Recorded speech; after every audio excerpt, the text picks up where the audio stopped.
We got some people coming in the door right now. We're about to get started. All right. Hi, and good morning, everyone. I wanted to welcome you to this educational session to open the week of Premier Napa Valley 2025. My name is Jason Moulton. I'm the Director of Winemaking and Viticulture for Whitehall Lane Winery here in Napa Valley. It is my honor to serve as a co-chair for this year's Premier Napa Valley Auction. The Premier Napa Valley Auction is the quintessential event that showcases the latest and greatest vintage while giving winemakers the opportunity to showcase the extraordinary lengths they have gone to make such an exclusive wine. These unique wine lots spotlight the brilliance of the winemaker and the precision of the vineyard manager and how they work within the realms of terroir and vintage. The level of quality and exclusivity are unparalleled for these wines and are why most valued trade partners make the pilgrimage to Napa Valley every year. As our trade partners bid on, purchase, promote, and sell these wines nationally and internationally, I want to recognize the contribution they make to community and our industry. Proceeds from the Napa Valley vintners in Premier, their mission is to promote, protect, and enhance the Napa Valley. Finally, this week is an opportunity for the trade and viewers like you to glimpse the 2023 vintage for what it has been dubbed monumental, exceptional, memorable, and as perfect as any Napa Valley vintage in living memory. I'm thrilled to open our session today and hear from the all-star cohort of winemakers presenting. These winemakers are some of the most iconic figures within Napa Valley today, and their participation in this session is an opportunity for everyone to sit back, listen, and learn from the best and brightest. Their conversation volleying back and forth with our host and moderator about the 2023 vintage should be spectacular. And now, I have the pleasure of introducing our moderator and host today, Jeb Dunnuck, originally an aerospace engineer working for Lockheed Martin and Ball Aerospace. Jeb became interested in wine when living abroad and traveling through Europe. This love for wine clearly drove him to launch the Rhone Report in 2008, and Jeb eventually became one of the leading authorities on Rhone varietal wines. In 2013, Jeb was approached by Robert Parker to join the Wine Advocate team. This incredible opportunity left Jeb no choice but to leave his engineering career and work full-time with the Wine Advocate. A few years later, in 2017, Jeb decided to leave the Wine Advocate and go back to his roots of being an independent wine critic, launching jebdunnuck.com. Through this subscription-based publication, Jeb is dedicated to providing cutting-edge independent commentary and reviews on top wines and wine regions of the world, with core editorial focus to cover Southern France, Bordeaux, Champagne, Italy, Oregon, Washington, Napa Valley, and the greater California. Jeb, welcome, and thank you so much for leading this session today.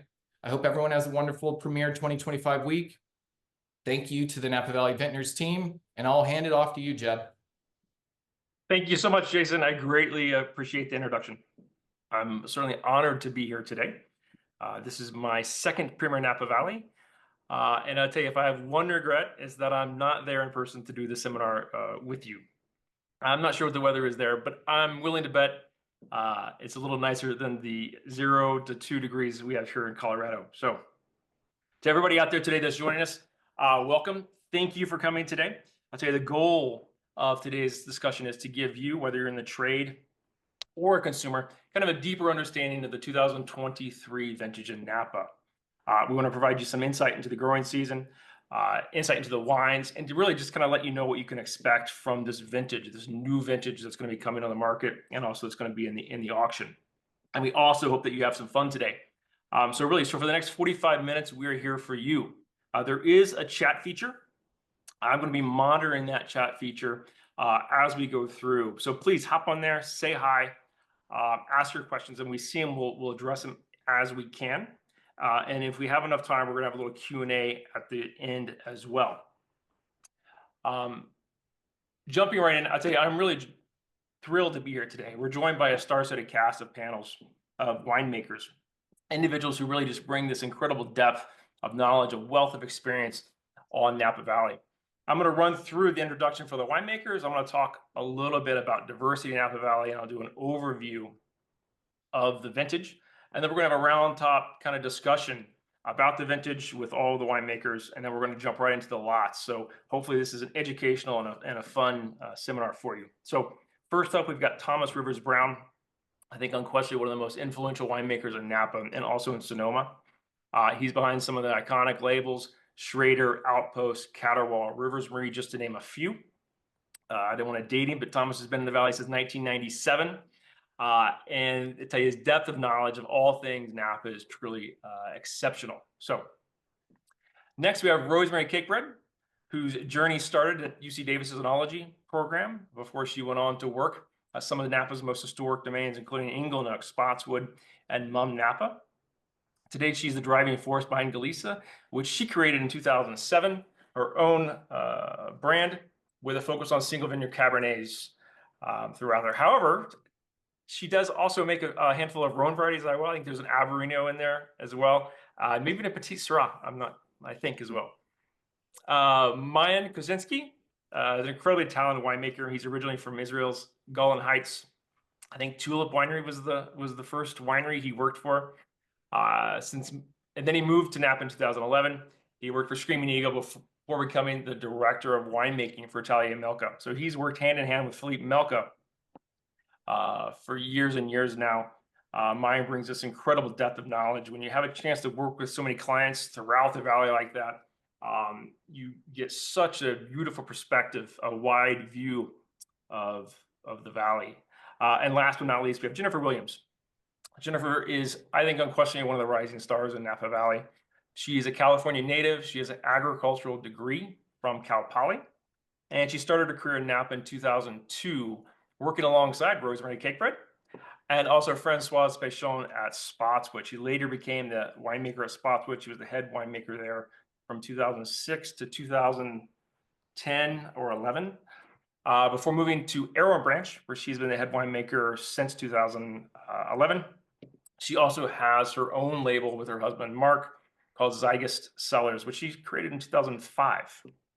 So just a huge thank you to all of you for being here today and for joining this seminar. Before I jump into the vintage, anytime I have a chance to talk about Napa Valley, I'd love to give a little discussion about the diversity in Napa. It's very easy to think about Napa as a single homogeneous region. It's a Napa Valley wine.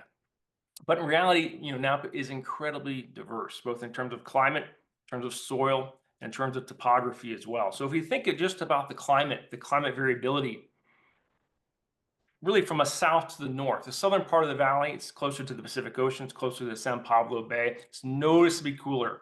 So this encompasses Carneros, Coombsville, Oak Knoll, and starts getting just into Yountville as well. And then as you move further north, daytime highs increase quite quickly, yet at the same time, nighttime temperatures stay relatively cool. And so I think that's one of the keys to Napa's ability to produce red wines with this type of power and richness and sexiness, while at the same time holding on to this beautiful sense of purity and freshness that really no other region in the world does as well as Napa. Jumping to the topography. It's incredibly complex because we have really two separate mountain ranges. You have the Maayan Mountains in the west, you have the Vaca Mountains in the east. Quickly, just walking through these appellations, just to give you a little overview, the western side of the valley, you're going to start in the southern part, southwestern side of the valley. You have Mount Veeder, mountain terroir, elevation, cooler temperatures, which means most Mount Veeders are going to be structured. This is a tannic appellation. The defining feature is going to be the structure in Mount Veeder wines. I also always find kind of a scrub brush type of resinous type of character in that appellation as well. Jumping north, you hit Spring Mountain. Spring Mountain is kind of an appellation that's always kind of a challenge for me to pinpoint. It's certainly a mountain terroirs. These are relatively structured wines, but I always find kind of an exotic aromatic character in Spring Mountain wines. And then lastly, on the western side, you get the northwestern corner of Napa Valley in Diamond Mountain District. Again, mountain terroir, lots of structure, but lots of warmth as well. So you get these incredibly rich, opulent, powerful wines that I personally just love to drink. Resetting, jumping all the way back down, we're going to jump over to the east side where we go to the Vaca Mountains. You have Atlas Peak. This is kind of at the same level as Mount Veeder, but on the east side of the valley. Again, this is a very tannic structured appellation. It's highest elevation appellation in Napa as well. Just north of that, you have Pritchard Hill. It looks down onto Lake Hennessy. And this is a creme de la creme, really, of the Napa Valley. So you've Colgan, Bryant, Continuum, Ovid, Realm. The list goes on, but really prime real estate. You jump across that just to the north.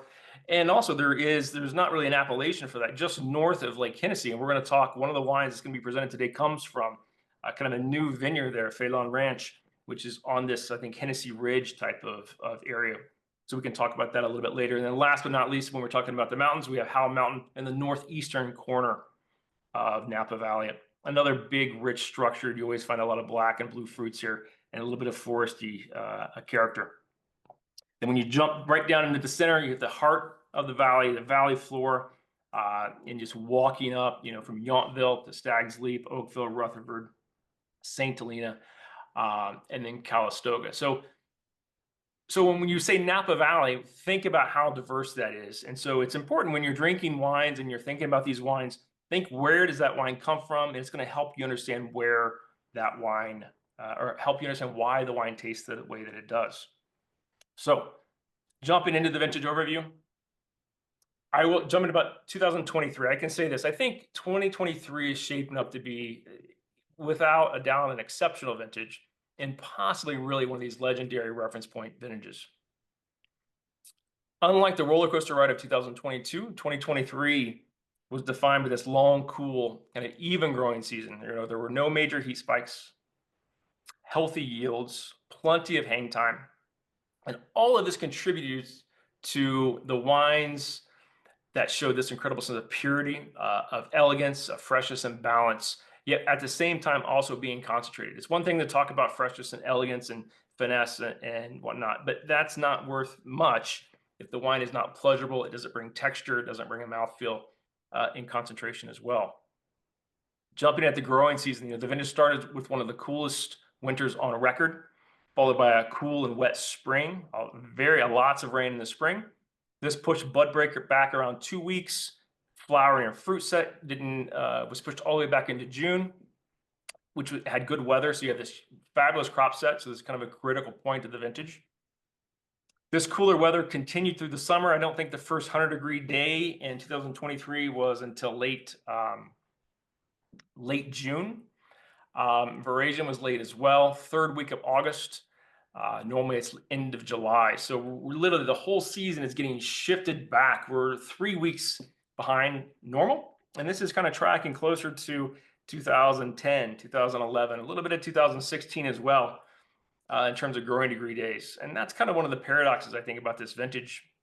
And one of the most interesting things, it lets you know that you can't judge a vintage by the numbers. If you were to look at the numbers of 2023, it looks very similar to 2011. And I'm not going to say 2011 is a bad vintage. There's a lot of beautiful wines, but I don't think it's anywhere near the level of what we're going to see with 2023. September, going into the final part of the year, September, which normally it always has a heat wave. The Labor Day heat wave has been now every year, it seems like. They escaped any heat waves. September remained unusually cool. I think it was as cool as 2012.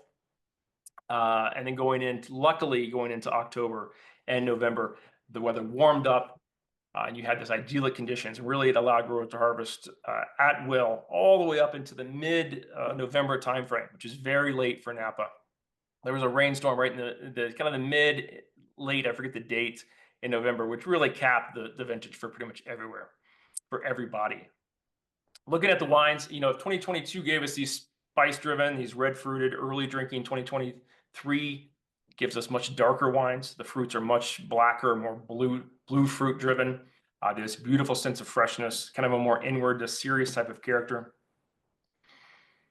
Despite the cooler growing season and lots of precipitation, the wines are not underpowered.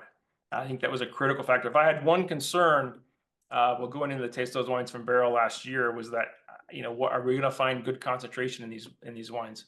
And luckily, shockingly, I can't wait to talk to the panel about this to try and understand how these wines had such a cool year, and maybe just the hang time solved all this, but these are beautifully concentrated, rich, structured wines as well. I do not think the wines are as tannic or structured as, say, 2013, and probably not even 2021. but again, they just shine for this beautiful completeness and balance. And I also think they're going to have a broad drink window. These are wines that are always, I think the top wines are clearly going to benefit from 3 to 4 to 5 years of bottle age, but they're going to offer pleasure relatively early, and they're going to age beautifully as well. So that's another a great point for the vintage, is that's going to offer pleasure and have over a long period of time. And we're trying to compare it to find another vintage to try and help you think of, hey, what are these wines going to look like? I think 2016 is probably the closest comparison. Different vintage as well, but when you taste the wines, there's this supple, pretty, elegant style, yet also concentrated concentration that you find in 2016, which matches in 2023. If you had to go back even further, you could say maybe it's like a classic, it's like 1999.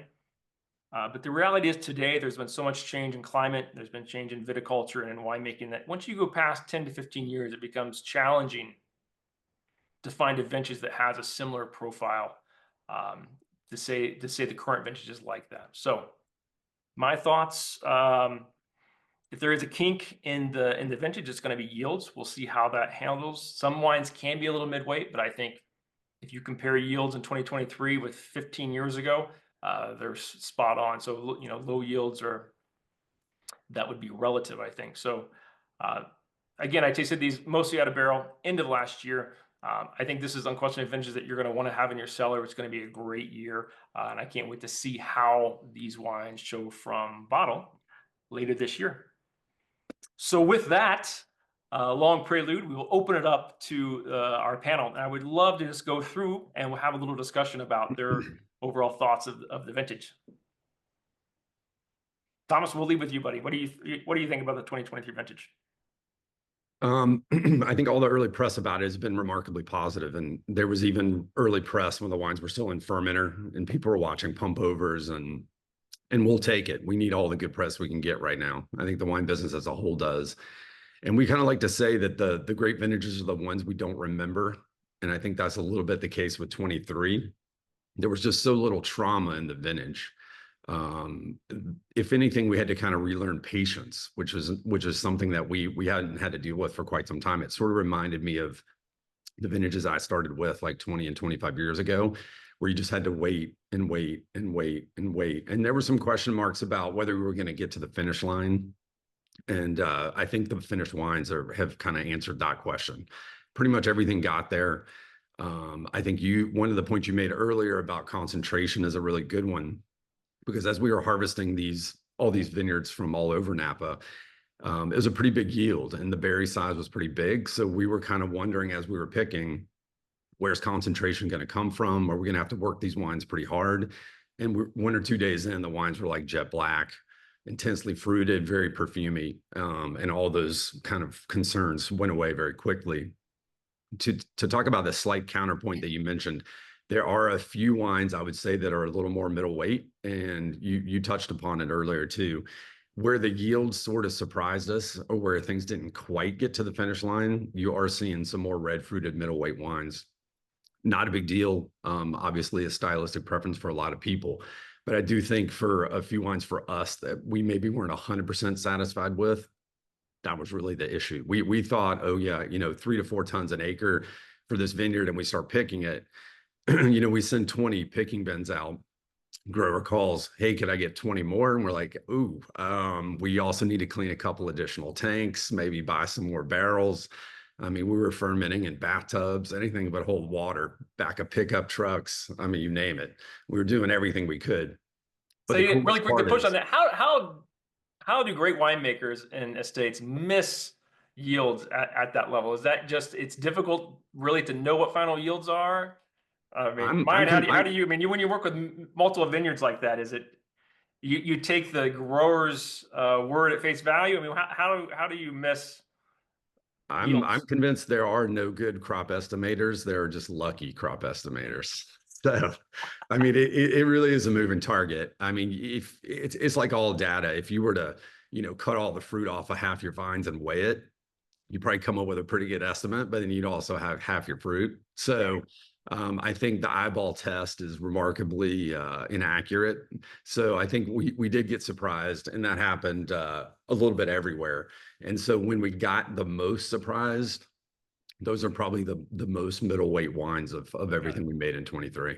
And and please, everybody can speak up. When you were talking about wines that you were worried about getting to the finish line, was that more a regional base, with like the southern part, the cooler region, you kind of had more concern with, or was it just more yields that drove the ripeness level or the pick dates? Rosemary, any thoughts on what really drove the pick dates in 2023?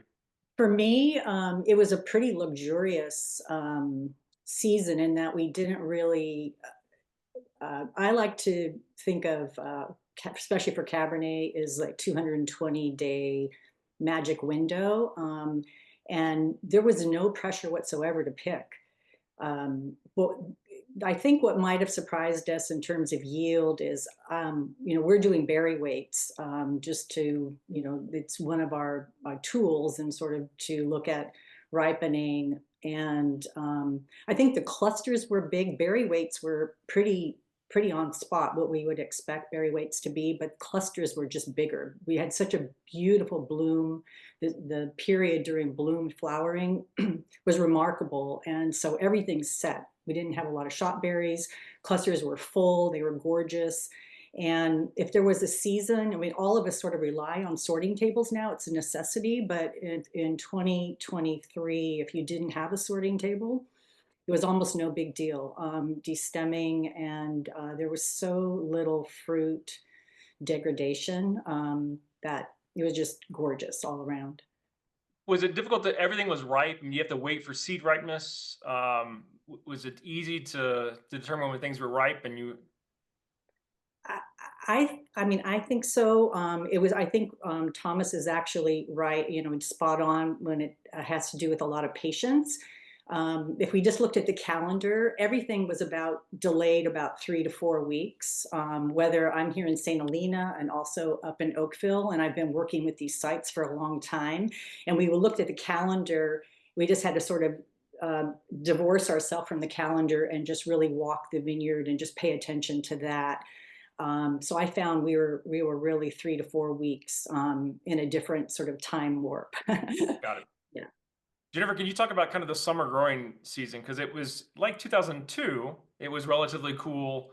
And I think everybody was a little scared to de-leaf just because you never knew what was coming in September. How did that play out? Yeah, I mean, as far as when it comes to farming, it's always a roll of the dice. You kind of don't know what you're going to get in the next month. So we were really conservative going into July, expecting that, August and September, we were going to get those heat waves that we always get. And fortunately, September turned out to be very, very cool. And we hardly got any of the heat waves that we typically get. And when we did get heat waves, they did not have the duration or the high temps that we often see these days, which to me makes it seem very much like a classic Napa vintage. And the wines that we got from this year also seem very classic in nature. We had the fog come back this year. So we had fog in the morning on the valley floor. And we saw that difference in, ripening up on the hills versus the valley floor, just because up on the top of the hills, they weren't having so much of the fog layer that we had. So we had. Is that pretty even throughout the, is it just in Howe Mountain that's above the fog line, or was it pretty, all of the higher elevation sites kind of had this effect, or was it specific? I just work on that side. So Howe Mountain and Atlas. So maybe Maayan or Thomas could speak to the Baca Mountain rate or to the Maayan. Yeah, I mean, it was really nice to be able to bring things in at our convenience. Okay. Maayan, any thoughts on kind of the valley as a whole? Yeah, I think I think the fog always stay on the lower, but we had less hours of extreme sun, so the weather was much more balanced as a whole. It's kind of fun to think about how much the farming is so good today, that we can hang the fruit for so long and keep the vines so healthy and maintain the canopy all the way into November, and be able to keep maturing these grapes. So, like you said, it's not a typical vintage per se, but you can definitely, we are very lucky with a great pattern of weather in October, with a little bit more of a warmer days that help us get us to the finish line in a lot of the sites. But I think looking at the wines, it reminds me a little bit of bigger vintages that we had in 2016 and 2018, that we actually came out with quite a bit of fruit from the vineyards. And, Thomas mentioning the crop estimates, it's obviously we never know, and it's always a wild guess walking in the vineyards. But I think the architecture of the vines is so well done today, and the farming companies can manage it so well that even if we come out with 4 to 5 tons an acre, in some cases, we still can develop a good skin maturity and good tannin maturity. And extraction was a key, obviously, and we had to be careful in the beginning, and then we can really have a longer maceration to develop the texture and the weight of these wines.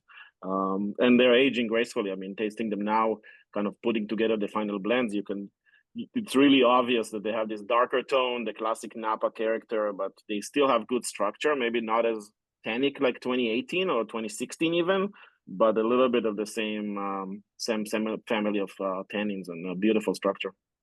And really quick to talk about, I know in the past there was the pressure to do a green harvest to really have tiny yields. Can you comment today how was there any pressure to drop fruit? I know everybody kept the leaves on there, thinking about the heat waves, but yeah, we're a little bit after a few years of traumas here in the Napa Valley, so we're always careful with the 22 heat wave or any other extreme conditions. So we're trying to use natural shading and making sure that the vines can protect the grapes. So like Jennifer mentioned, we got into late September and the warmest day was 82 degrees, and you're like, okay, we might need to do something because it's almost October and the days are getting shorter.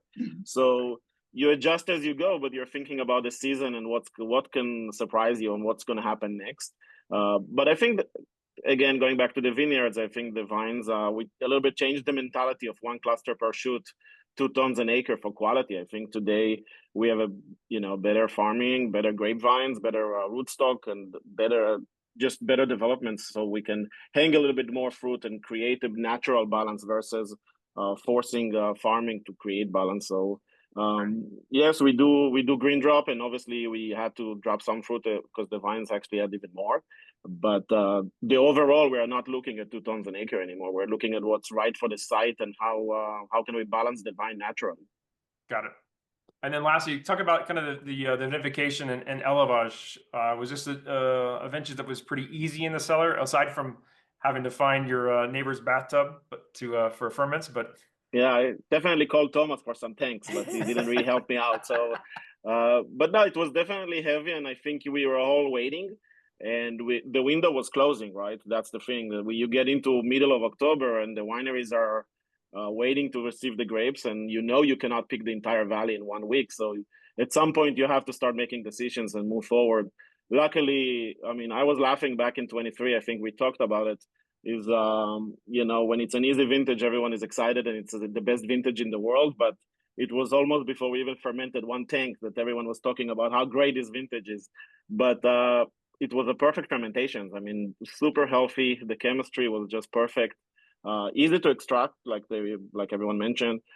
Great color extraction, very quick. And then we tend to do a little longer macerations because we felt like it's really building and the wine can develop more texture and weight without becoming tannic in any way. So talking about tannins, then it was interesting because you said it's probably less tannic than 2016. Does anybody have any analysis on the amount of tannins in the 2023? How would you is some moderately tannic vintage? I mean, how do you all view the tannins in 2023? I think we have really good tannin, both numerically and from what you can taste.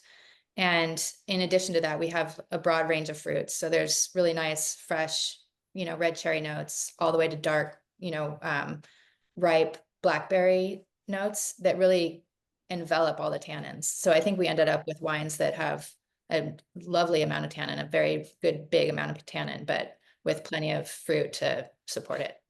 Okay. And then last but not least, really quick, let's talk about the whites. I know we're focusing on reds. I think, there's been a resurrection really of quality whites from the valley. How was the vintage for the whites in general? Lead off, Thomas. Do you do any whites? I don't know. I do. Yeah. I mean, I probably do more whites from Sonoma than Napa, but I do a few.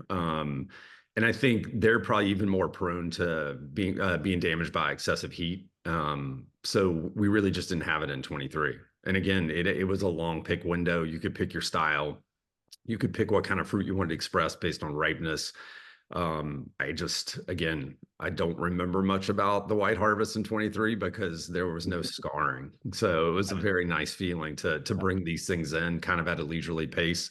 Obviously, you don't want stuff to get too ripe, but we did have a large pick window for the white wines as well.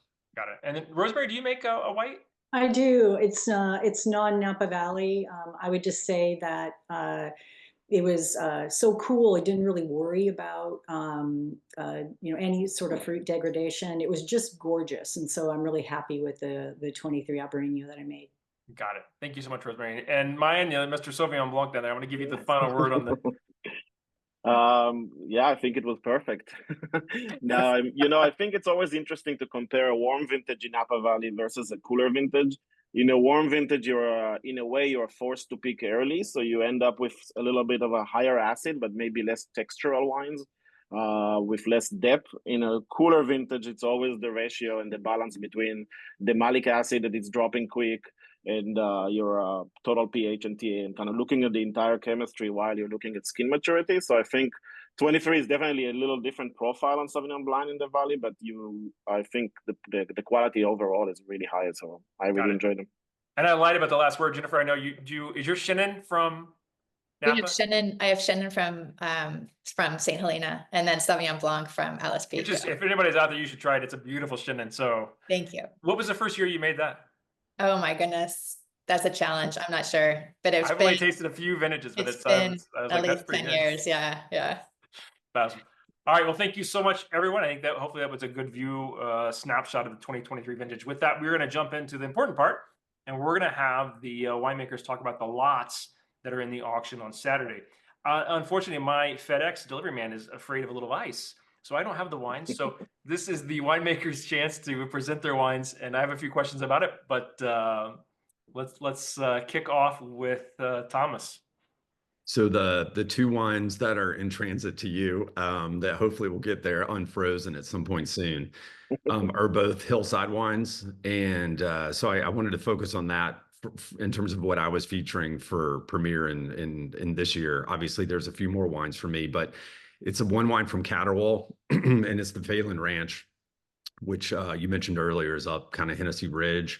Technically a Napa Valley appellated wine. It's a co-fermented Cab and Cab Franc, so it's a little bit unique for what we do for other folks. I don't work with a lot of Cab Franc, and this is the first year we made the wine, and it looks like it might be the only year that we're making the wine. So I thought for Premier, it would have kind of a nice specialness as well to feature it.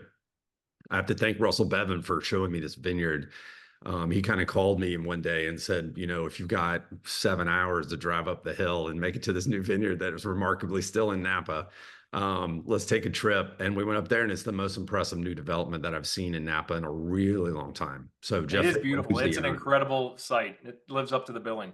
Yeah, Jeb, I forgot you'd been up there, and Jeff Phelan, the owner, has done a remarkable job with developing this piece.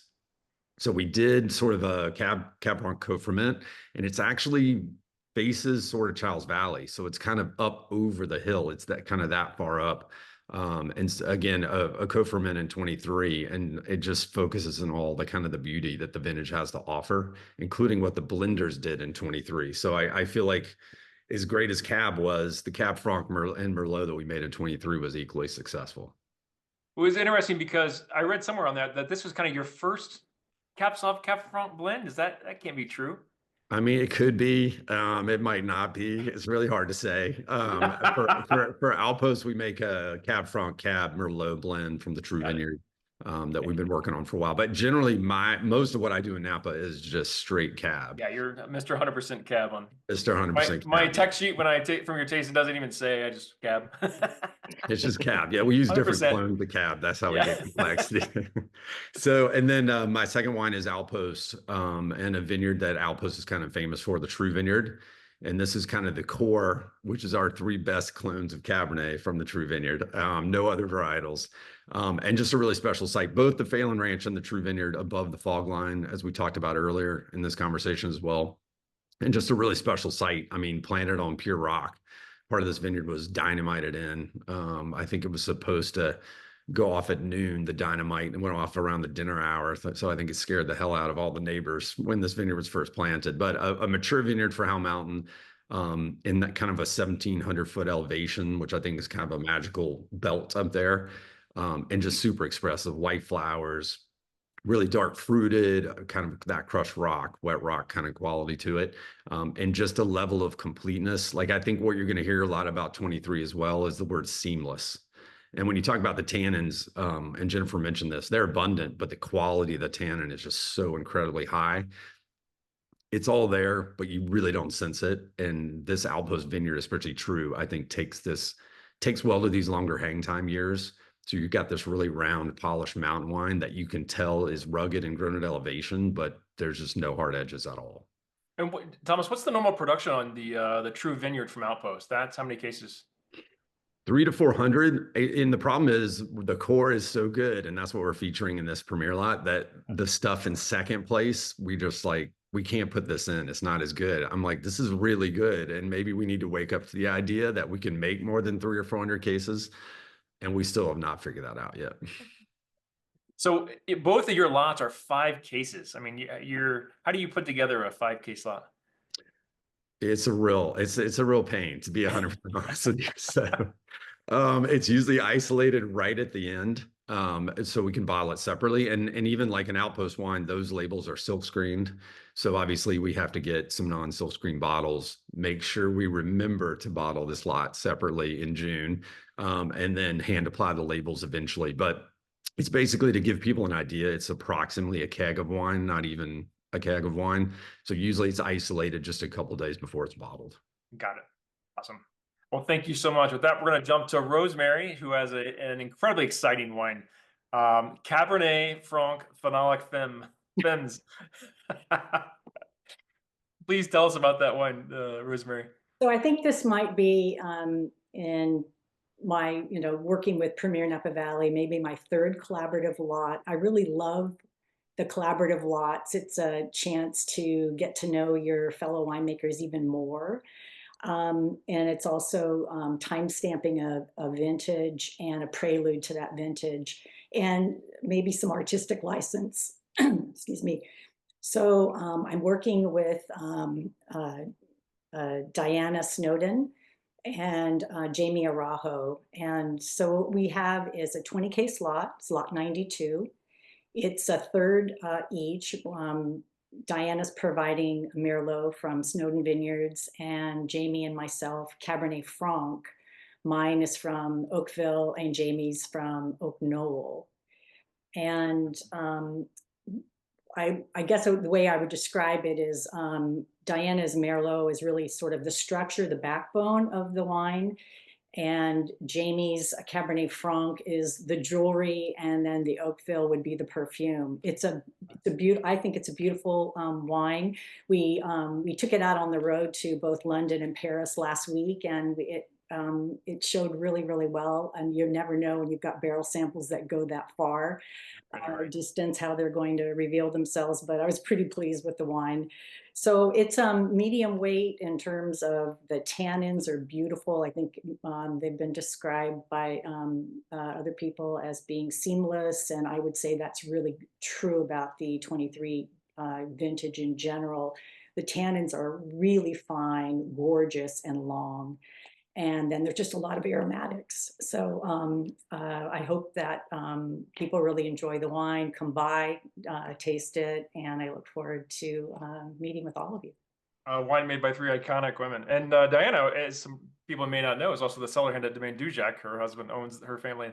I know, I Her worked with husband's family Diana. owns Domaine Dujac in Burgundy. So it would be incredible to taste that wine, to see how all those different perspectives merged. Was it difficult to do the blend? Did you have to work a lot on the blend? This is the second time I've worked with Diana, so a lot of barrel samples going back forth across the Atlantic. So yeah, but really fun. A lot of. I will, just to comment on that, I'm amazed at how well barrel samples do travel. During COVID, we had to have Bordeaux en Premier shipped, and everything was impressive. So it's amazing how resilient some of those barrel samples can be. So. Thank you so much, Rosemary. Maayan, we're going to jump to you, buddy. 2 lots, 150 and 46. Yeah, I'll focus on a couple lots that we're showcasing. One of them is a collaboration, which is we do some of those collaborations between different brands and Premier Napa Valley. So the Silverstream family with GB Crane. We started to work the GB Crane vineyard and the owners Vale and Leslie a few years back, and part of the historic Dr. Crane vineyard. Obviously, there are fourth generation owners there, and I think it's one of the most interesting areas in the Napa Valley on the west side of St. Helena, producing some of probably the highest, I don't know, some of the best Cabernets you can find on the warmer sites up valley on these soils right next to Dr. Crane and Las Piedras a little bit more in the back, and a few other famous vineyards. So it was fun putting this together, meeting them and taste their lots and how they make the wine. And then we brought our lots from our 6-acre piece over there, and created this unique blend that will showcase both properties, which I don't think was ever done before. So it will be a really fun lot. And Maayan, you're talking about lot 46, is that correct? 45, yeah. 40. Maybe Is that 46. that's not the Silverstream, the Crane? Yeah, and Crane. So it's 40. Yeah. Got it. So that's not, so really, so everybody knows, that's not the Beckstoffer Dr. Crane, right? That's their own little parcel there. Do you know how many acres they own? Yeah, so the Crane family owns about 8 acres there, and then Silverstream, I don't know exactly, but I think it's a little over 20 acres over there. So it's right behind the school. Right. And so just so everybody knows, there are a lot of Dr. Cranes out there from the Beckstoffer. So you get a view of that section of that vineyard relatively easy. You can find those wines. You don't see this other parcel very often just under this family. So it's kind of a unique, really interesting lot, I think, with that. Yeah, and we make wine from Dr. Crane, the Beckstoffer Dr. Crane as well. So the whole area is very unique and always create these beautiful dark profile wines with a little bit more of a sweet tannin profile that carries those wines really well. Do you think that the terroir is pretty consistent from the Beckstoffer to Silverstream that they have, or is it, do you actually see a difference in the soil as well? You see some differences. We did a lot of soil analysis as part of the replanting program we were doing. So it's definitely an old riverbed, so you can get alluvial fen in some areas, a little bit, but the topsoil can vary as well, how deep the topsoil is and the root system. So I think it's definitely different, but the weather pattern and the whole area usually produce this a little bit. For me, it's always, I think, it's a bit more classic, sweeter tannin Napa Cabernets with a lot of texture and weight and very powerful wines. Got it. And then lastly, do you want to talk about your lot? I'll actually talk about Lael Vineyards. Okay. Lot 161. Lael Vineyards, we've been making those wines since 1995. That was Philippe's kind of first project in the valley as a consultant for Atelier Melka. Robin Lael is, for me, she's a dear friend, but also a legend in the valley and been around for many years, for generations, of course, with Inglenook and involved in different projects in the valley. So we are doing a lot, Henry, and the lot is a 6 appellation blend. So Robin always believed on sourcing. We always source from multiple appellations and really try to capture the vintage and capture the Napa Valley as a whole and showcase the terroir of Napa Valley. And it's super fun. We source all the way from Coombsville that you mentioned in the beginning, cooler AVA, moving north to St. Helena from 6 different sites. And I think it's a perfect example of the vintage. You have each one of the components bring something else to the blend, from different spice profile, different texture, all the way to a more blue black fruit coming up north. Really fun wine. And Robin is, I think she was one of the first Napa Valley Vintners members and started the auction Napa Valley and been involved in the industry for many years. So I'm honored to make her wine and showcase this lot. That's a great tribute to Napa Valley Vintners. So, Jennifer, 2023 Cornet. How do you say it? Cornet. Yes. Coronet. Yes, it's the brand you've never heard of because it is our very first year of this wine. So 2023 first vintage for Coronet Wines. New brand. The folks behind Aaron Branch Winery are behind Coronet Wines. And this is 100% Cabernet Sauvignon from our vineyard that surrounds the winery. We have about 7 acres there of 3 different clones on 2 That's different. Is that Oak Knoll? Is that right? Is that It's Oak Knoll. okay? And so, yeah, so this is Oak Knoll District AVA, just south of Yountville. And one of the great things about Oak Knoll District is that it boasts one of the largest alluvial fans in all of the Napa Valley. And I feel like I talk about alluvial fans a lot because so many of the vineyards that I work with are on alluvial fans. And alluvial fans are important to the Napa Valley because some of our most notable and historic vineyards are on alluvial fans. And we like them because they have nice deep soils for vines to grow in, but the soils are so weathered that they don't provide a whole lot of nutrients for the vines. So the vines really have to dig deep and struggle. Got it. And so in this case, we have 3 clones coming out of this really great spot. These vines are about 25 years old now. And we started working with them a couple years ago before we just decided to put it into its own wine label, into Coronet. Got it. And one of the features of this P&V lot that I find really stunning, and Rosemary pointed this out too about her wine, is one of the things that I noticed in the 2023 vintage is really great aromatics. And this wine is one of those wines that is really showing that aromatic purity. And I think when we have these vintages that pull off, less desiccation, like cooler temperatures, we end up with this great aromatic profile, which is one of the most exciting things when it explodes out of the glass like that. So yeah, this is a cab with really great structure. We like wines that age because we like to be able to taste older wines. And that's really true with this wine too. It's going to be really great now, but also a wine that can be laid down. And so this is a 5-case. This is a personal selection that you put together for the lot. Correct, yeah. So this is a barrel selection of one of the blocks that we work with. And 2023 is the first vintage for Coronet. And how many cuvées will they release? We're going to have 2 Cabernet cuvées, and then we just started working with a Chardonnay vineyard that will release next year as well. Okay. So Awesome. there'll be 3 wines. Gotcha. Yeah. Thank you so much. We have one question in the chat, and I'm going to throw it out to all of you. With the advances in farming and understanding of vine health, will green harvesting transition to be a tool to control yields in response to too many grapes in the market? So that's a question for all of you. Do you want a green harvest, or you can just not harvest it, right? I think that's the. Well, I think Maayan mentioned it and said it very succinctly. I think these bigger harvests, given the heat waves we're having, are actually incredibly successful. The days of 2 tons an acre just aren't that necessary anymore, and they're certainly not a hallmark to quality.